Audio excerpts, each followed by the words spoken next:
Good morning welcome back to my channel. तो बंधुरा दाँतटा खूब যন্ত্রণা হচ্ছে, পোকা বের করতে যাচ্ছি আমি আর আমার মা। তো দেখা যাক পোকা বেরোয় কিনা, বাসি মুখে যাচ্ছি এখন।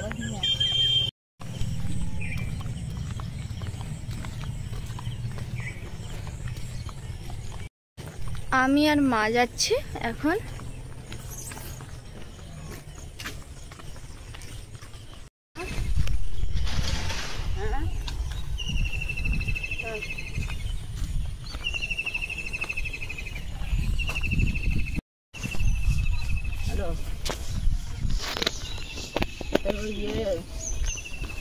কেন বাড়ি কি হচ্ছে আবার?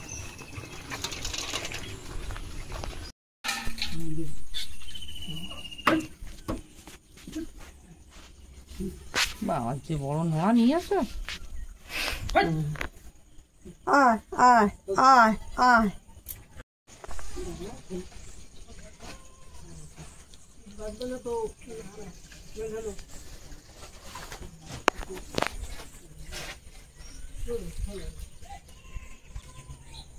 তো দেখো বন্ধুরা, এবার গাছটা বের করে ধুয়ে পোকা বের করা হবে। তো এতটা মানে ভাওতাবাজি দিয়ে মানুষের কাছ থেকে যে টাকা নেয় আমরা আগে জানতাম না। ছোটবেলা থেকে এখানে পোকা বের করছি, মানে আমরা জানি যে পোকা গাছ দিয়ে পোকা বের করা হয়।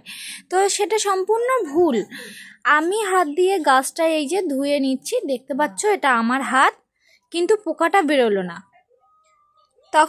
তখন বলছে জেঠিমাটা তখন বলল যে তোমার হাত দিয়ে বেরোবে না, পোকাটা বেরোবে আমার হাত দিয়ে, তুমি আবার গাছটা বেঁধে গালে দাও। তো আমি রীতিমতো গালে আবার দিলাম। আমার কাছে কথা হচ্ছে, পোকা বেরোলে, পোকা যদি থাকে সবার হাতে বেরোবে, সেটা আমার হোক কি তারই হোক।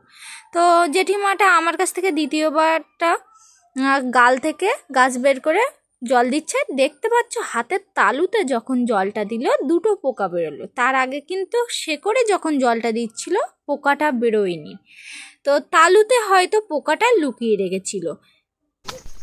পোকা বের করা হয়ে গেল, আর এখন আমি আর আমার মা এখন বাড়িতে যাচ্ছি।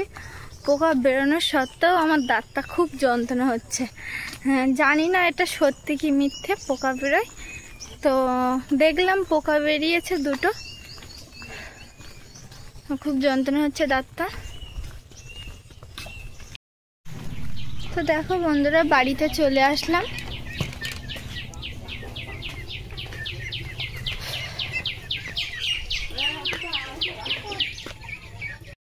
তো দেখো বন্ধুরা, আমি এখন বড়দিদের বাড়িতে যাচ্ছি, আর আমার মা এখন ভ্যানে তুলে দিতে যাচ্ছে আমার সঙ্গে।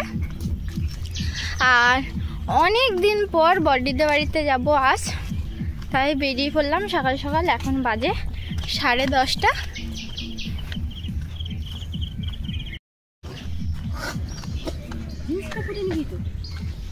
কে তো দেখতে পাচ্ছ বন্ধুরা, ভ্যান এসছে আর আমি এখন এই ভ্যানে উঠে যাব। আর আমাদের এদিকে যেহেতু ভ্যান পাওয়া যায়, ইঞ্জিন ভ্যান, তো আমি এখন ভ্যান থেকে নেমে হেঁটে হেঁটে যাচ্ছি খেয়াঘাটের দিকে। তো এখান থেকে 10-15 মিনিট মতো লাগবে হেঁটে হেঁটে যেতে। তো এই রাস্তায় খুবই কম পরিমাণে ভ্যান চলে, যার জন্য হেঁটে হেঁটে যেতে হয়। তো দেখো বন্ধুরা, আমি তালতলার ঘাটে চলে এসেছি, আর এই খেয়াঘাটটার নাম হচ্ছে তালতলা। তো আমার বোট চলে এসছে, ওই যে দেখতে পাচ্ছ ওইটা বোট, ওই বোটে আমি উঠবো। তো আমি শেষমেশ বোর্ডে উঠে গেছি আর নামবো সর্দারপাড়ার ঘাটে। তো আমি সর্দারপাড়ার ঘাটে চলে এসেছি, দেখতে পাচ্ছ এটা হচ্ছে সর্দারপাড়ার ঘাট। আমি এখানটাই নামবো। আমি নেমে ভ্যানে উঠে গেলাম। আর ভ্যানে যেহেতু প্যাসেঞ্জার খুবই কম ছিল, 3 জন ছিলাম, তাই সবাইকে 5 টাকা করে এক্সট্রা দিয়ে নিয়ে যাওয়া হচ্ছিল। তো আমি ভ্যান থেকে নেমে আবার টোটো ধরলাম, এই যে অটোতে বসে আছি। তো অটো ধরলাম, আর এই রাস্তাটা আমার খুব ফেভারিটের রাস্তা। যদি বলো কেন, তাহলে বলবো পিচের রাস্তা, 2 কানা দিয়ে যে গাছ আছে, আর আমার এই রাস্তা ভীষণ ভালো লাগে।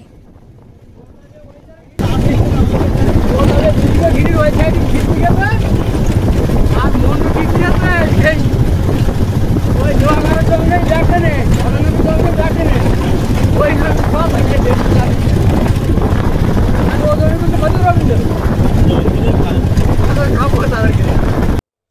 অটো থেকে নামতে না নামতে বৃষ্টিটা চলে আসলো, আর সেই বৃষ্টিতে আমি ভিজেও গেলাম। তো এখনও বৃষ্টি হচ্ছে আর আমি হেঁটে হেঁটে আসছি বড়দিদের বাড়িতে, প্রায় চলে এসেছি। তো দেখো বন্ধুরা, সন্ধ্যাবেলা এখন মাছ ভাজা করব। এই যে কড়াটা একটু গরম করে নিচ্ছি। তো দিদি ঠাকুর ঘরে গেছে আর আমি ভাবলাম মাছটা ভাজা করে নিই, তাহলে তাড়াতাড়ি হয়ে যাবে, তাই আমি মাছ ভাজা করতে রান্নাঘরে চলে এসেছি।